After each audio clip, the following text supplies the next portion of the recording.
السلام عليكم ورحمة الله وبركاته. أحبتي في الله، رسول الله صلى الله عليه وآله وسلم إرى دويني نما إرى قرقودان نما مقان خي إسابرت أومتي إني نجيا في رحمة نرتهم بوسني جي. اللهم صل وسلم وبارك عليه. حبيبي خي ati maqaa isaa dhageessee salawaata buusu jirta, dirqamaa miti koomantiin if keessatti buusu jirta.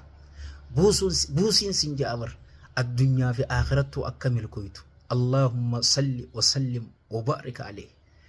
Ilkee afaan keetii fi qalbii tee tana gammachiisiin sin ja'abu salawaata rasuula irratti sallallahu alaihi wa alihi wasallam heddummeessun.